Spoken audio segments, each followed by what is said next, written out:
धन्यवाद देता हूँ क्योंकि आप सबों ने काफी प्रार्थना किए और हम भी तंदुरुस्त हो गए, अच्छा हो गए। और बीते महीना हमारा कुछ छूट गया था, तो इस महीना हम उसको कवर कर रहे हैं। आज जो हम देखेंगे वो है फिलाडेल्फिया की कलीसिया। और शेयरिंग हो रहा है ना भाई? जी ब्रदर, हाँ, हो रहा है, हो रहा है। ओके। और ये है छठवां कलीसिया जो फिलाडेल्फिया की है और जो बहुत ही वफादार है। वो प्रकाशित वचन उसका 3रा अध्याय 7 से 13। और प्रभु की अगर अनुग्रह होगा हम पर, तो 29 तारीख को हम लोग लाउदीसिया की कलीसिया देखकर 7 खतों को हम पढ़ लेंगे। आइए हम आगे बढ़े, छोटी सी दुआ करते हैं। प्रभु जी, तू हमसे बातें कर, तू अपना महिमा प्रकट कर और तेरा वचन को हमें खोल दे। ये प्रार्थना यीशु मसीह के नाम से मांगते हैं, सुन और कबूल कर, आमीन। फिलाडेल्फिया की कलीसिया एक बहुत ही अच्छा कलीसिया है। इनके खिलाफ कोई भी कंप्लेन नहीं है। और हम लोग पढ़ लेंगे 7 से 13, 6-7 पद है। फिलाडेल्फिया की कलीसिया के दूत को यह लिख कि जो पवित्र और सत्य है और जो दाऊद की कुंजी रखता है, जिसके खोले हुए को कोई बंद नहीं कर सकता और बंद किए हुए को कोई खोल नहीं सकता, वो ये कहता है कि मैं तेरे काम को जानता हूँ। देख, मैंने तेरे सामने एक द्वार खोल रखा है जिसे कोई बंद नहीं कर सकता, कि तेरी सामर्थ थोड़ी सी है और तूने मेरे वचन का पालन किया है और मेरे नाम का इनकार नहीं किया। देख 9 पर, देख मैं शैतान के उन सभा वालों को तेरे वश में कर दूंगा जो यहूदी बन बैठे हैं पर हैं नहीं, वरन झूठ बोलते हैं। देख, मैं ऐसा करूंगा कि वे आकर तेरे चरणों में दंडवत करेंगे और यह जान लेंगे कि मैंने तुझसे प्रेम रखा है। तूने मेरे धीरज के वचन को थामा है, इसलिए मैं भी तुझे परीक्षा के उस समय बचा रखूंगा जो पृथ्वी पर रहने वालों के परखने के लिए सारे संसार पर आने वाला है। मैं शीघ्र ही आने वाला हूँ। जो कुछ तेरे पास है उसे थामे रह कि कोई तेरा मुकुट छीन न ले। जो जय पाए उसमें मैं अपने परमेश्वर के मंदिर का में एक खंबा बनाऊंगा और वह फिर कभी बाहर न निकले। और मैं अपने परमेश्वर का नाम और अपने परमेश्वर के नगर अर्थात नए यरूशलेम का नाम जो मेरे परमेश्वर के पास से स्वर्ग से उतरने वाला है, और अपना नया नाम उस पर लिखूंगा। जिसके कान हो वो सुन ले कि आत्मा कलीसिया से क्या कहता है। बहुत ही साफ रीति से प्रभु यीशु मसीह अपनी कलीसिया के विश्वासियों को लिखता है। हालांकि हर एक कलीसिया में विश्वासी भी हैं, अविश्वासी भी हैं। और हम देखते हैं कि किस तरह से इन 7 कलीसिया का डिस्क्रिप्शन प्रभु ने दे दिया है। इनको हम बार बार देख चुके हैं। एफिसियों की कलीसिया औपचारिक कलीसिया था, फॉर्मल चर्च। फिर स्मिरना बहुत ही डरा हुआ भयभीत कलीसिया। परगमुम डगमगाती हुई कलीसिया, जैसे उनकी कोई रीढ़ की हड्डी है ही नहीं। और फिर चौथा थियाथिरा, झूठी व नकली, दिखावा बहुत था कलीसिया। 5वां सार्दिस, निष्फल कलीसिया, कोई फल नहीं था, फ्रूटलेस। फिलाडेल्फिया, वफादार कलीसिया। और लाउदीसिया जो हम आने के दिनों में देखेंगे, वह है बहुत ही शौकीन, बहुत ही फैशनेबल कलीसिया। और जब प्रभु इन कलीसिया को लिखता है, तो हम जैसे बताया था कि ये एक ढंग से लिखता है। भेजने वाले का अपने बारे में वो बताता है और फिर पाने वाले की तारीफ भी करता है। और तीसरा है कि वह पाने वाले के खिलाफ अगर कोई शिकायत है तो वो भी कर लेता है, और पाने वाले को आदेश भी देता है, और जो जय पाता है उसके लिए प्रभु का निजी समर्पण है। इसी ढंग से वह बार बार सातों कलीसियाओं को लिखा। जहां तक फिलाडेल्फिया का कलीसिया था, प्रभु यीशु मसीह को कह दिया कि मैं तुमसे बहुत प्यार करता हूं, क्योंकि ये लोग बिल्कुल वफादार रहे। आप सोचिए कि पहली सदी में जब डोमिशियन और नीरो का बहुत बड़ा आतंक चल रहा था और भयंकर घटनाएं कलीसिया में हो रहा था, उस समय कैसे ये कलीसिया खड़े हो पाए। और इसे हम देखते हैं कि ये कलीसिया में बहुत बहुत अच्छा लोग थे। इसके जो ये 7 पद से 13 पद तक जो आउटलाइन है, उसको मैं थोड़ा बता देता हूं कि प्रभु कैसे कहता है। 3 से 7 से 11 देखने के लिए उनको पुकारा और जानने के लिए पुकारा कि वो तुम देख भी लो और जान भी लो। क्या देख लो ना, सारे पवित्र लोग यीशु के नियंत्रण में है, नंबर 1। नंबर 2, सारे पापी लोग यीशु के नियंत्रण में है, 9वां पद। और तीसरा है, सारे परिस्थितियां यीशु के नियंत्रण में है। अगर आप ये 7, 8 और 9, 11 तक देखेंगे तो ये आउटलाइन जो है एकदम सही सही मैं बहुत सोच समझ के बनाया। फिर जानने के लिए प्रभु उनको पुकारता है। क्या जाने? पहला ईश्वरीय कदम क्या होगा, और दूसरा आखिरी ईश्वरीय निवेदन क्या होगा। तो विश्वासी लोग इन चीजों को अपने ज्ञान में संभालें। फिलाडेल्फिया सिर्फ 30 किलोमीटर सरदिस का दक्षिण में बसा हुआ था। ये शहर यूनानी संस्कृति और भाषा का केंद्र स्थल था। यहाँ से सुसमाचार चारों ओर फैल रहा था। यह एक बहुत बड़ा जंक्शन था, इसलिए इसे पूरब का दरवाजा कहते थे। और ये सब थोड़ा सा इंफॉर्मेशन हम लोग को जानना बहुत जरूरी था। ये जगह एक बड़ा ज्वालामुखी वाला प्रांत था और बहुत भूकंप यहाँ आते थे। हम जानते हैं कि फिलाडेल्फिया, सरदिस और 10 प्रांत में ऐसा भूकंप आया कि बिल्कुल ये शहर तहस नहस हो गया, और फिर से बनाने के लिए बहुत देर लगा।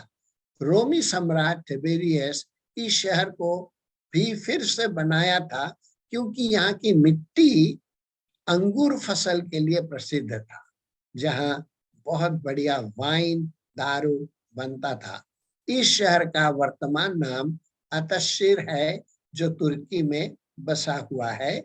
जहाँ पर था वहीं पर ही है, और इसलिए हम इसे देखते हैं। ये रोमी सम्राट टिबेरियस जो यीशु के समय में भी था, और जो और जगहों को भी बनाया था, सरदिस को बनाया था, ये वो अभी फिर से इस स्थान को बनाया। फादर इग्नेटियस रोम में मारे जाने से पहले फिलाडेल्फिया होकर गुजरे थे, और एक खत उनको उत्साहित करने को लिखा था। तो चर्च हिस्ट्री में बहुत सारे सूचनाएं दी गई हैं, सब तो ये थोड़े से समय में हम बता नहीं सकते। फिर भी हम देखेंगे कि ये खत क्या है। ये खत भी फिलाडेल्फिया के अगुओं को लिखा गया था, जैसे और 5 को हम देख लिया। यीशु मसीह खुद लिखा था, और इस वचन पर ज्यादा ध्यान देने के लिए उनको कहा गया था। एक जिंदा और वफादार कलीसिया था, जो काफी सालों तक चलता रहा। बाकी लोग बहुत जल्दी जल्दी गिर गए, फिसल गए, मौत के घाट उतारा गए, लेकिन फिलाडेल्फिया काफी दिनों तक चलता रहा। यहाँ हम देखते हैं फिलाडेल्फिया के कुछ विश्वासी भी पॉलीकार जो स्मुरना के में मारे गए थे, जिंदा जला दिए गए थे, वहां भी यहाँ के कुछ विश्वासियों को जिंदा जला दिया और यूहन्ना भी उनको उत्साहित किया, क्योंकि उनमें से बहुतों ने भी यीशु के लिए दुख उठाए थे। प्यारे मित्रों, जिस कलीसिया में आराधना किया जाता है, वचन पढ़ा जाता है, लगातार प्रार्थना होता रहता है और जहां सुसमाचार प्रचार करने के लिए प्रेरित किया जाता है, तो वो कलीसिया जिंदा और सक्रिय होता है। फिलाडेल्फिया इस तरह के कलीसिया में से एक था और इस तरह की कलीसिया में को हम एक उदाहरण के रीति से लेते हैं और इन तमाम बातें जहां आराधना, वचन, प्रार्थना और सुसमाचार के लिए लोग प्रेरित होते हैं, तो वो एक जीवित कलीसिया के रूप में दिखा जाता है। अभी हम देखेंगे कि यीशु मसीह जो भेजा इस खत को, उसका परिचय वो कैसा देता है। और वो कहता है, फिलाडेल्फिया की कलीसिया के दूत को यह लिख कि जो पवित्र है और जो दाऊद की कुंजी रखता है, जिसके खोले हुए को कोई बंद नहीं कर सकता और बंद किए हुए को कोई खोल नहीं सकता, वो यह कहता है। बहुत ही पावरफुल स्टेटमेंट यीशु मसीह अपने विषय में कह दिया, जिसको कि हम थोड़े समय में बोलेंगे। सातों खतों को लिखने वाला यीशु मसीह था। वो अपना परिचय अपने गुणों के द्वारा वर्णन करता है। वह पहले 5 पत्रों में जो परिचय दिया था, वह सब उन दर्शन के अनुसार थे जो पहला अध्याय का 12 से 17 में है। आप अगर देखेंगे, एक चीज एक कलीसिया के लिए लिखा गया था, परंतु यहाँ यीशु मसीह अपना परिचय सीधा पुराने नियम से लाते हैं। परमेश्वर पवित्र है, केवल उसी में पवित्रताई भरी हुई है। पुराने नियम इसे बार बार प्रकट करता है और ये सारे पदों को भाई लोग, बहन में मैंने बहुत सोच सोच के एक चीज को पढ़ पढ़ के मैं लिखा हूं, क्योंकि परमेश्वर पवित्र है और ये जो पवित्रता का ज्ञान हमारे अंदर है। इसलिए कि भाई कमलेश यहीं रहते हैं, ओएम में काम करते हैं, हम लोग अक्सर मिला करते हैं कि कितना हम लोग हर एक कोई स्ट्रगल करते हैं पवित्र होने के लिए, इस दुनियादारी से छूटकर प्रभु की ओर जाने के लिए। अगर प्रभु हमसे बातें नहीं करेगा, वचन नहीं देगा, अपना लहू से नहीं धोएगा, अपना वचन से हमें पवित्र नहीं करेगा और अगर आत्मा की छाप नहीं देगा, तो हम बिल्कुल पवित्र नहीं हो सकते, क्योंकि कोई भी अपवित्र मनुष्य परमेश्वर के राज्य के वारिस नहीं होंगे। जब मैं आपको नोट भेजूंगा तो ये रेफरेंस सब हम आपको भेज देंगे, ताकि आप एक करके देख लें। और हम जानते हैं कि हम कितना नापाक, कितना अपवित्र, कितना नाजुक गुनहगार है और परमेश्वर को इसका ज्ञान है। अगर वो माफ नहीं करता तो कौन खड़ा हो सकता है। अय्यूब कहता है कि प्रभु जी, तू अगर हमारे सारे दोषों को धरोगे तो कौन खड़ा होगा, सब तो मिट जाएंगे, तो फिर स्वर्ग तो खाली रहेगा। तब हम देखते हैं कि किस तरह से प्रभु यीशु मसीह प्रकाशित वचन में भी बार बार अपने पवित्रताई को प्रकट करता है कि परमेश्वर पवित्र है, बिल्कुल पाप और गुनाहों से अछूता है, इसलिए उसका जीवन बिल्कुल निष्कलंक, बेदाग और शुद्ध है। प्यारे मित्रों, हमारा परमेश्वर को हम बढ़ा के भी नहीं बोल सकते, घटा के भी नहीं बोल सकते, क्योंकि वो जो है वो सो है। उसका गुण, उसका चरित्र सदा की है, अनंत काल से अनंत काल तक, और वो हमारे जीवन में काम करता है ताकि हम एक दिन उसके पवित्रताई में शामिल हो जाएं, उसके राज में हम शामिल हो जाएं।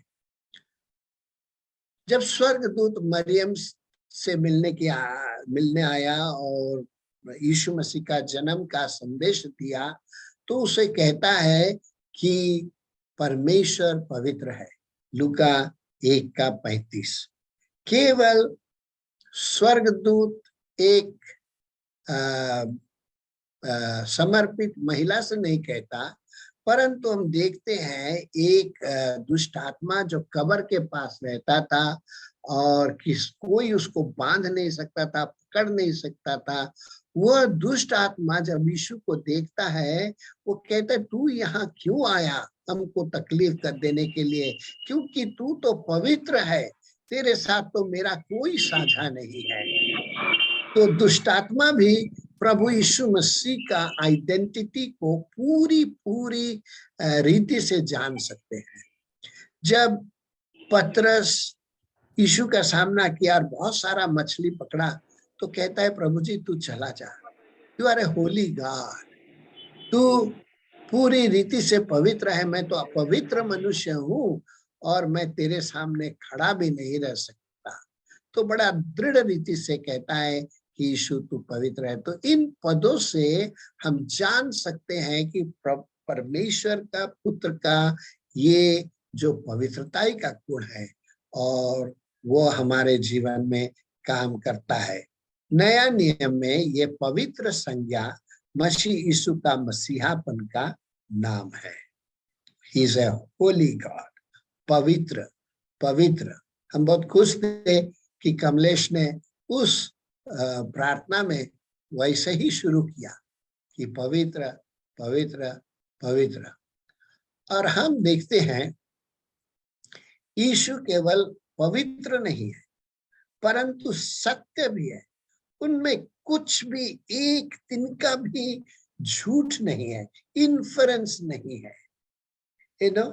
वो कुछ बना बना के नहीं कहता, जो कहता वो सत्य कहता है, वह सत्य भी है। उसका हर काम, वचन, व्यवहार पवित्रता और सत्य को प्रकट करता है। ये प्रकाशित वचन में भी प्रकट हुआ है। रेवलेशन 6:10, 15:3, 16:7, 19:2 और 11। इस झूठ और विकृति दुनिया में केवल यीशु ही संपूर्ण सत्य है और पवित्र है। इसलिए वो परमेश्वर है, क्योंकि उसके इन गुणों के बिना कोई भी अपने आप को दावा नहीं कर सकता कि मैं परमेश्वर हूं या भगवान हूं या क्या। इसी यीशु के पास दाऊद की कुंजी है। ये क्या है हम थोड़ा जानेंगे। कुंजी का अर्थ है सामर्थ, अधिकार, न्याय और शासन।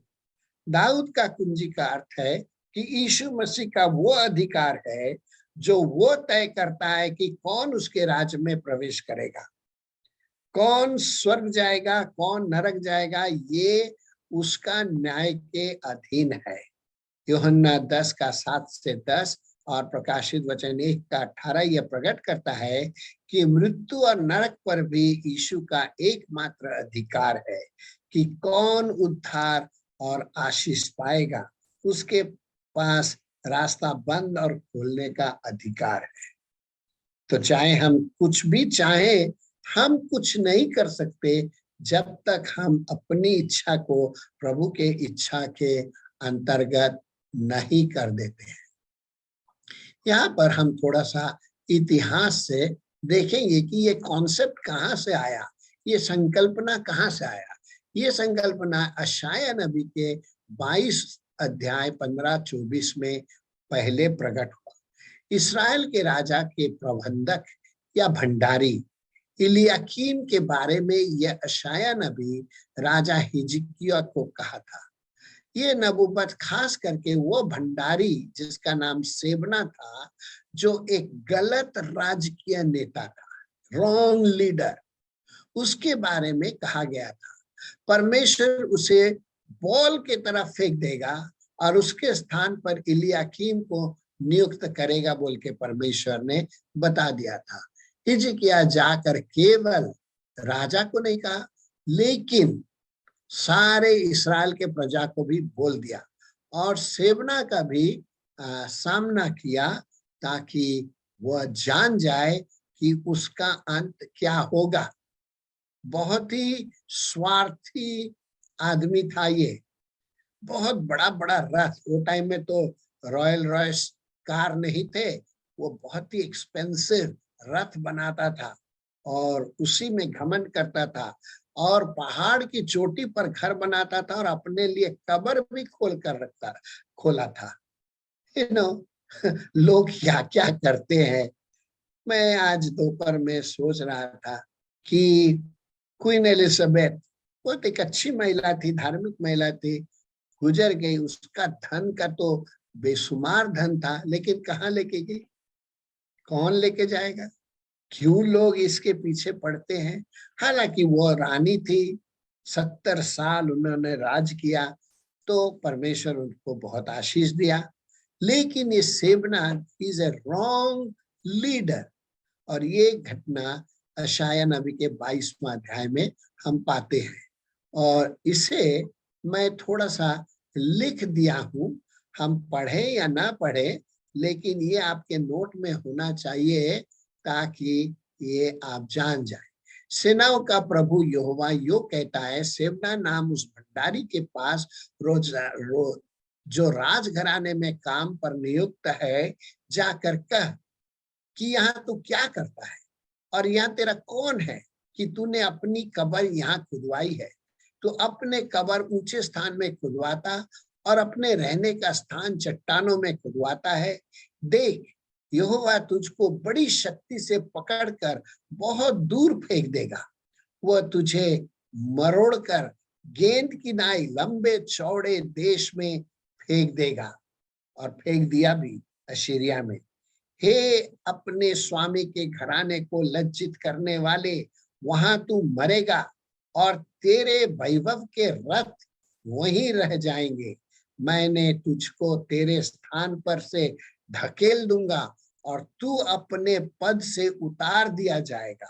उस समय मैं हिल्किया के पुत्र अपने दास एलियाकीम को बुलाकर उसे तेरा अंग रखा पहनाऊंगा और उसकी कमर में तेरी पेटी कसकर बांधूंगा और तेरी प्रभुता उसके हाथ में दूंगा, और वह यरूशलेम के रहने वालों और यहूदा के घराने का पिता ठहरेगा। और मैं दाऊद के घराने की कुंजी उसके कंधे पर रखूंगा और वह खोलेगा और कोई बंद नहीं कर सकता, वह बंद करेगा और कोई खोल नहीं सकता। सो ये जो दाऊद के घराने की कुंजी, ये कॉन्सेप्ट हम देखते हैं यशायाह नबी सेवना के खिलाफ कहा था। हर एक इंसान जो घमंड करेंगे और अपने आप को दूसरे के ऊपर ठहराएंगे, परमेश्वर उनका न्याय करेगा और उनको नीचा करेगा। ये बात खास करके अगुओं के लिए जारी होता है, जिन्हें दूसरों का सेवा करने ईश्वर ठहराया है, ना कि उनको ठुकराए। यहाँ तक कि हमने नबूकदनेस्सर के जीवन में भी देखा, परमेश्वर उसे कैसा नीच किया। जानवर की तरह 7 साल वो जंगल में था, घास खाता था। तो प्यारे मित्रों, परमेश्वर के सामने हम घमंड नहीं कर सकते। बहुत सारे आत्मिक अगुए सेवना की तरह है, वे अगुआपन का लाभ उठाना चाहते हैं, परंतु अगुआपन की जिम्मेदारी नहीं समझते हैं। You see, they want the advantage of the leadership, but they do not understand the responsibility of the leadership. They do not understand the responsibility of the leadership. Leadership is not a position, it's a responsibility. हम में से जितने आत्मिक अगुए हैं, ये हमारे लिए बहुत ही सीखने का, जानने का विषय है। हम देखते हैं, इसलिए अगुआ बदल दिए गए और सेवना के जगह एलियाकीम को प्रधानमंत्री बना दिया गया। जैसा परमेश्वर यूसुफ को उठाया था, वैसे एलियाकीम को भी उठाया। अगुआपन कोई स्थान या पदवी नहीं, बल्कि जिम्मेदारी है। ये हम अच्छा से समझ जाए। अब हम देखते हैं इलियाकीम के जीवन को कि परमेश्वर बहुत अनुग्रहकारी है।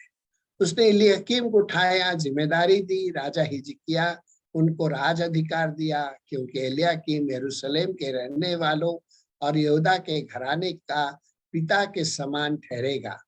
बहुत सुंदर प्रतिज्ञा उसे दिया गया। और क्या कहा परमेश्वर, मैं दाऊद के घराने की कुंजी उसके कंधे पर रखूंगा और वह खोलेगा और कोई बंद ना कर सकेगा, वह बंद करेगा और कोई खोल नहीं सकता। ये बात हजारों साल पहले परमेश्वर ने इलियाकीम को बता दिया था। अब वही बात परमेश्वर कहता है कि दाऊद की कुंजी यीशु के पास है। प्रभु यीशु मसीह जो खोलता है उसे कोई नहीं बंद कर सकता, और जो बंद करता है कोई खोल नहीं सकता। ये बड़ी प्रतिज्ञा फिलाडेल्फिया की कलीसिया को प्रभु दे दिया। क्यों? क्योंकि फिलाडेल्फिया का समय ये एक मध्य युग को बतलाता है जहां बहुत प्रचार हुआ, और उसके बारे में हम देखेंगे। और देखिए कि कैसा परमेश्वर ने ठुकरा दिया लोगों को। बाइबल यह प्रमाणित करती है कि परमेश्वर स्वार्थी, हठी और पापी लोगों को और नेताओं को सहन नहीं कर सकता। उसने कैन को ठुकरा दिया और कैन का भाई को अपना लिया। हम देखते हैं ईसो और जाकूब के बारे में, सामसन के बारे में, साउल के बारे में, और यहूदा इस्करियोत के बारे में, और यहाँ तक कि नए नियम में प्रेरितों के काम में अननिया और सफीरा के बारे में भी हम देखते हैं कि किस तरह से these are the wrong leaders were rejected, you see। और ये वचन सब कुछ लिखा है मेरे लिए, आपके लिए, और जो बाइबल के विश्वासी हैं सबके लिए ये लिखा गया है। जब यीशु मसीह पुनरुत्थित हुआ और वह अपने चेलों से मिला, और वह बाद में उसी पहली सदी में फिलाडेल्फिया की कलीसिया को बताता है, जो समय वो बहुत ही, उस समय बहुत धार्मिक परिवर्तन हुआ, बाइबल छपी, सुसमाचार का प्रचार हुआ, बहुत बेदारी आई, बहुत लोगों ने अपना प्राण दे दिए, और कैथोलिसिज्म से लेकर प्रोटेस्टेंटिज्म का बहुत ही ज्यादा विस्तारित रीति से काम हुआ इस मध्य युग में। अब दाऊद की कुंजी यीशु के पास है, क्योंकि वह दाऊद का वाचा को पूरा कर रहा है, और उसने कह दिया अपने चेलों से, स्वर्ग और पृथ्वी का सारा अधिकार मुझे दिया गया है। You know, it's a big statement. I am the Lord of heaven and earth, और सब कुछ मेरे अधिकार में है। You know, जो कुछ प्रभु करता है उसका अधिकार को प्रकट करता है, क्योंकि जो कुछ वो करता है उसे कोई छू भी नहीं सकता। वो कहता है मैं ईश्वर हूं और भविष्य में भी वही हूं, मेरे हाथ से कोई छुड़ा ना सकेगा। जब मैं काम करना चाहूं तब कौन मुझे रोकेगा। यशायाह नबी उसका 43 अध्याय का 13 पद में, और 46 का 9 में से 11 में कहता है, प्राचीन काल की बातें स्मरण करो जो आरंभ से है, क्योंकि ईश्वर मैं ही हूं, दूसरा कोई नहीं है। मैं ही परमेश्वर हूं और मेरे तुल्य कोई भी नहीं है। मैं तो अंत की बात आदि से और प्राचीन काल से उसको बातों को बताया आया हूं जो अब तक नहीं हुई। मैं कहता हूं मेरी युक्ति स्थिर रहेगी और मैं अपनी इच्छा को पूरी करूंगा, सफल भी करूंगा। मैं पूर्व से एक उकाब की पक्षी को, अर्थात दूर देश से अपनी युक्ति को पूरा करने वाले पुरुष को बुलाता हूं। मैंने यह बात कही है और उसे पूरा भी करूंगा। इसी प्यारे मित्रों, ये सारे बात हमको बहुत ही ठोस रीति से बता देती है कि प्रभु यीशु मसीह का अधिकार शुरू से है और शुरू से रहेगा। जितने लोग, जितने देश, जितने प्रांत, चाहे वो हिंदू देश हो, मुस्लिम देश हो, पारसी देश हो, क्रिश्चियन, सो कॉल्ड क्रिश्चियन देश हो, जो भी प्रभु यीशु मसीह को ठुकराता है, एक दिन वो खड़ा नहीं रह सकते। वो सब उसके सामने तुच्छ गिने जाते हैं और वह स्वर्ग की सेना और पृथ्वी के रहने वालों के बीच अपनी इच्छा के अनुसार काम करता है और कोई उसको रोक कर उसे नहीं कह सकता, तूने ये क्या किया। क्या हम परमेश्वर से पूछ सकते हैं? आज न्यूज में मैं देख रहा था कि जब खाना खा लेते हैं लोग डाइनिंग टेबल में क्वीन एलिजाबेथ के साथ, कोई उसके सामने नहीं चलेगा, सब उसके पीछे चलेगा, कोई भी उसके आगे नहीं जाएगा। वो पहले जाएगी और फिर बाद में जाएगी। उसका अधिकार चारों तरफ। उसका ना पासपोर्ट था, ना वीसा लगता था, ना गाड़ी में उसका कार नंबर होते थे। वो तो महारानी है, उसके नाम से तो सब छापा लगता है, पासपोर्ट बनता है, वीसा बनता है। तब सोचिए, जो राजाओं का राजा, प्रभुओं का प्रभु है, वो क्या कहेगा। वो यिर्मयाह से कहता है, कुम्हार की नाई तुम्हारे साथ क्या मैं भी काम नहीं कर सकता।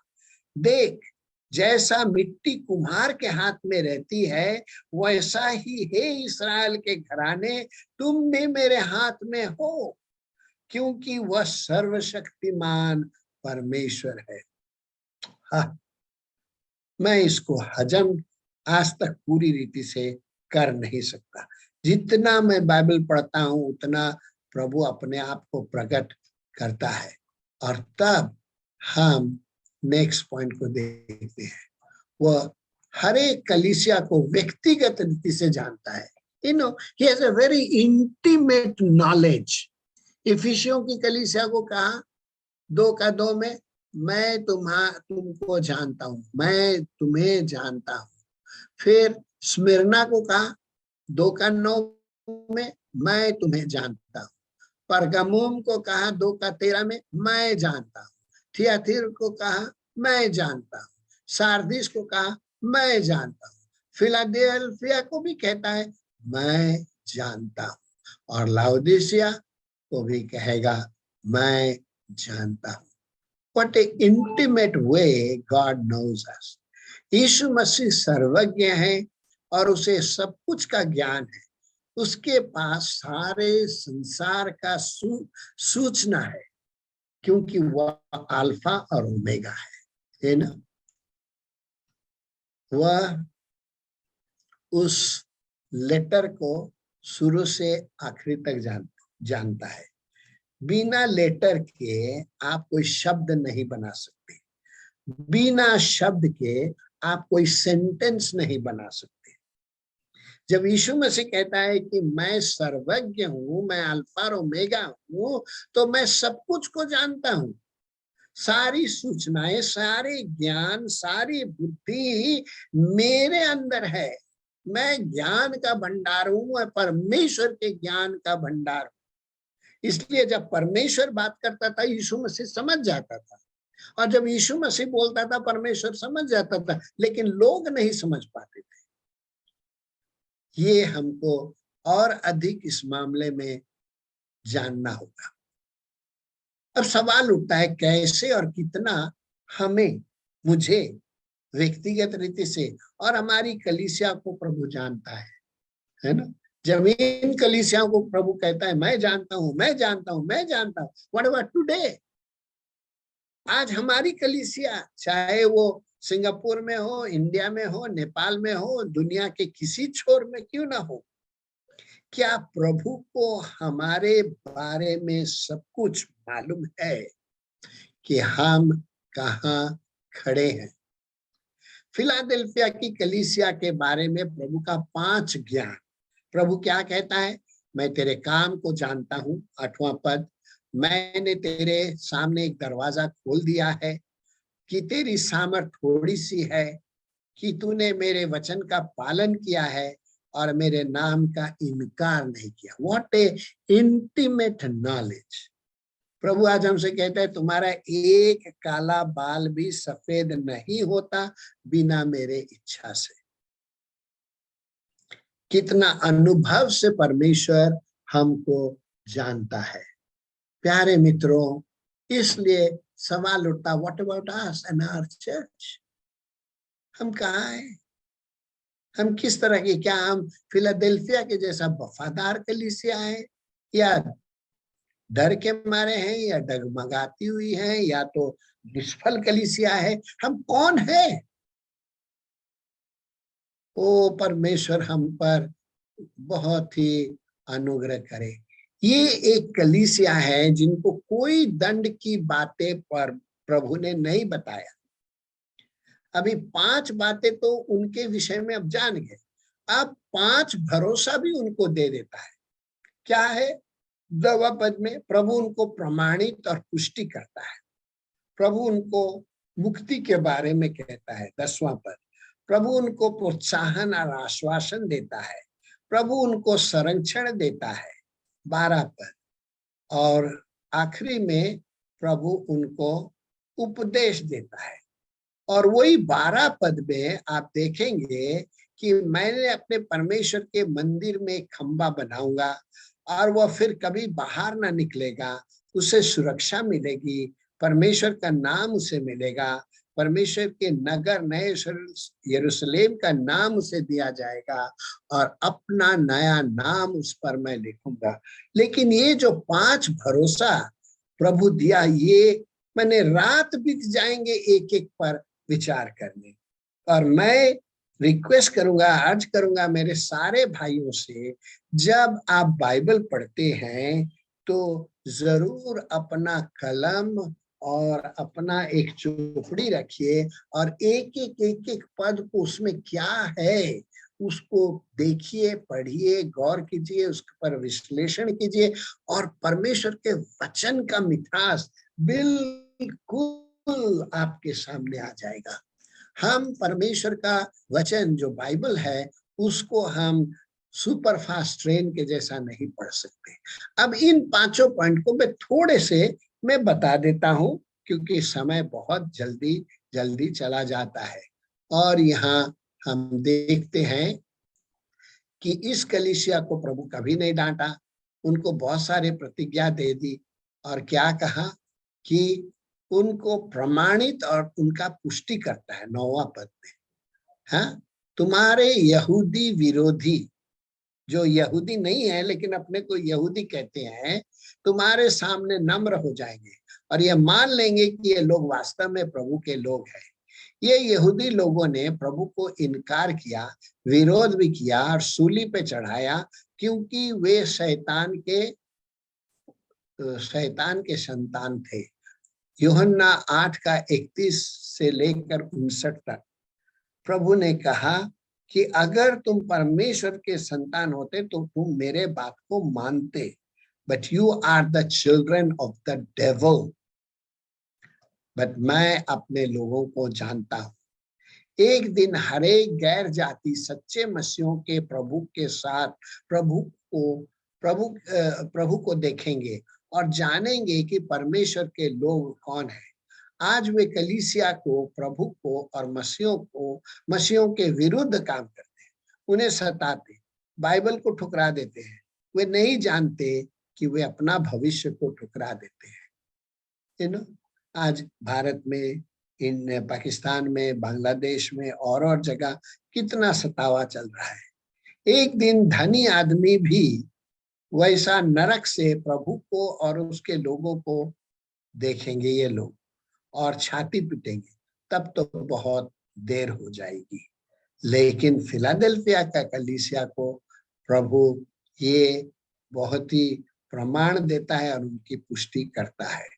दूसरा है, उनका बहुत बड़ा उद्धार करेगा प्रभु। उनको 10वां पद में कहता है कि उनको परीक्षा के समय वह बचा रखेगा, जो पृथ्वी पर रहने वालों को परखने के लिए सारे संसार पर आने वाला है, जो कि हम प्रकाशित 6 से 19 तक पढ़ेंगे। जब एंटी क्राइस्ट आएगा और जब ये सारा दुनिया तहस नहस हो जाएगा 7 साल में, उस दिन प्रभु अपने लोगों को सुरक्षित रखेगा। वो प्रतिज्ञा दिया है कि आवर ऑफ टेस्टिंग, वो समय वो उनको बचा के रखेगा। ये प्री ट्रिबुलेशन पोजीशन है कि प्रभु दुष्टों के साथ धर्मियों को नाश नहीं करेगा। परीक्षा आएगा परंतु प्रभु बचाएगा, ये भरोसा हम सबों को होना चाहिए। और हम अपने कलीसिया के चाहे 5 लोग हो 50 लोग हो, वो सबको बहुत ही दृढ़ करना चाहिए कि मसीह भरोसा क्या है। और तीसरा, हम देखते हैं प्रभु उन्हें प्रतिज्ञा देता है, मैं शीघ्र आने वाला हूं। 1 का 1, 7, 2 का 16, 22, 7 का 12, 20, दूसरा पत्रस 3 का 8, ये सारे जगह लिखा है कि उसका दूसरा आगमन के विषय में ये कहता है, जो कि प्रकाशित वचन 19 का 11 से 21 में भी लिखा गया है। प्रभु अपने कहने के अनुसार निश्चय आएगा, इसमें कोई डाउट नहीं है। वो कहता है परहैप्स आई विल कम, शायद मैं आऊंगा। प्रभु ऐसी भाषा में बात नहीं करता, वो कहता है मैं शीघ्र आने वाला हूं, मारानाथा, आमेन, एंड दैट्स इट। प्यारे मित्रों, वो चोर की नाई आएगा, अचानक आएगा, बिना सूचना दिए हुए वो आएगा। उसका आना अति निकट है। वो अपने संतों को बचाने और इनाम देने आएगा। ये हमारे लिए एक बहुत ही प्रेरणा की बात है कि जो कुछ हम इस दुनिया से गुजर रहे हैं, कर रहे हैं, तकलीफ सह रहे हैं, प्रभु के लिए हम करते हैं। प्रभु हमें वह इनाम देगा। फिर प्रभु उनको क्या करता है? संरक्षण देता है। क्या संरक्षण देता है? उनको कहता है कि मैं तेरा सुधि लूंगा और अपने मंदिर में खंबा जैसा बनाऊंगा। खंबा का मतलब क्या है? पूरा पूरी सपोर्ट, छत का। खंबा का मतलब है सॉलिड, स्थायी। और ये जितने रेफरेंस आप देख रहे हैं, इनको भी मैं चुन चुन कर लाया हूं ताकि हम सब जान जाएं कि पर प्रभु के हाथ में हम कितना स्थिर है, हम कितना स्थायी है। इसी बाइबल हमको डगमगाती हुई भरोसा नहीं देता। हालेलुया। वह हमको एकदम सॉलिड वचन देता है। जब सुलेमान मंदिर बनाया, उसका पोर्टिको में सामने 2 खंबा बनाया और वो खंबा का नाम दिया कि याकीन। याकीन और बोआज। याकीन का नाम है स्थापित और बोआज का नाम है सामर्थ। प्रभु यीशु मसीह अपने लोगों को स्थापित कर दिया वंस फॉर ऑल। वो बार बार तुम्हारा नाम नहीं काटेगा, नहीं निकालेगा, जो हम लोग बीते बार बहुत सारा बार डिस्कशन किया था। नहीं, एक बार जितनों ने विश्वास किया वो नाश ना हो परंतु अनंत जीवन पाए। और उनको एक स्पिरिचुअल पावर, आत्मिक सामर्थ प्रभु दे देगा। इस कलीसिया को यह प्रतिज्ञा दिया गया कि वे कभी बाहर नहीं जाएंगे, क्योंकि ये पूरी तरह से सुरक्षित होंगे। यीशु ने कहा मेरे हाथ से तुम्हें कोई भी छीन नहीं लेगा। कितनी ढाढ़स की बात है, कितनी दृढ़ता का बात है, कितना भरोसा का बात है। प्यारे मित्रों, उनका स्थान उस खंबा का जैसा स्थापित और मजबूत होगा, जो केवल यीशु मसीह में ही महसूस किया जा सकता है। और अंत में हम देखेंगे उनका नाम नया नाम होगा, है ना? कमलेश को और स्वर्ग में मैं कमलेश नहीं बुलाऊंगा। भैया 1 मिनट, जस्ट पीछे वाली स्लाइड बताएंगे एक बार? श्योर।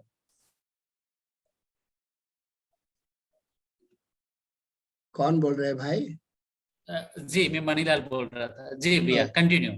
ओके, अब मैं भेज दूंगा आपको, कोई प्रॉब्लम नहीं। प्रभु कहता है 3 नाम देगा, अपना परमेश्वर का नाम, अपना परमेश्वर का नगर का नाम मतलब यरूशलेम का नाम, और यीशु का अपना नाम। स्वर्ग में सब विश्वासियों का नया नाम होगा, क्योंकि उनका नया परिचय होगा, न्यू आइडेंटिटी, है ना। जैसा मैं कह रहा था कि कमलेश को मैं और कमलेश नहीं बुलाऊंगा, जो प्रभु नया नाम देगा। प्रभु हर समय नया नाम दे देता है। अब्राहम को इब्राहिम बना दिया, साराई को सारा बना दिया, याकूब को इसराइल बना दिया, सिमोन को पतरस बना दिया, साउल को पौलुस बना दिया। बाइबल में ही कितना उदाहरण है ना। और वो कहता है मेरा पिता का नाम तुम्हें दिया जाएगा। हम आश्चर्य हो जाएंगे इस बच्चे की तरह। यू नेम मी व्हाट, मुझे क्या बुलाओगे? बच्चे अपना नाम बहुत पसंद करते हैं, इसलिए कि विश्वासी जागतिक हैं, उनको प्रभु आत्मिक बनाएगा, उनको इस दुनिया से निकाल के स्वर्गीय स्थान में ले लेगा, उनको नया नाम देगा और 3 नाम देगा और उनको नया परिचय देगा। फिलिपियों की पत्री उसका 3 अध्याय का 20 का 21 पद, यहाँ पर मैं थोड़ा भूल गया ये रेफरेंस 3 अध्याय का बोलने का, लेकिन 3 अध्याय का 20 और 21 पद में ये लिखा है। और अंत में प्यारे मित्रों, प्रभु क्या 5वां पॉइंट उनको क्या दिया? उनको उपदेश देता है और आग्रह करता है। क्या आग्रह करता है? जिसका कान हो वह कान खोलकर सुन ले कि आत्मा कलीसिया से क्या कहता है। मत्ती 11:15 में भी वही लिखा है, जिसके सुनने के कान हो वह सुन ले। आज मसीह की आवाज को हमें बड़ी ध्यान से सुनना है और पालन करना है। हम धीरज से और विश्वास से अंत तक प्रभु के साथ चलता रहेंगे। और इसलिए ब्रदर विनय के दिल में प्रभु ने काम किया कि हम लोग थोड़ा वचन को जाने, वचन को पढ़े, उसको ध्यान करें, बार बार हम उस रोटी में से खाएं। बीते साल हम पूरे इब्रानी के पुस्तक पढ़े थे और ये साल हम प्रकाशित वचन देखते हैं, जो कि बहुत ही बड़ी भरोसा देने वाला पुस्तक है। परमेश्वर आप सबको बहुत आशीष दे।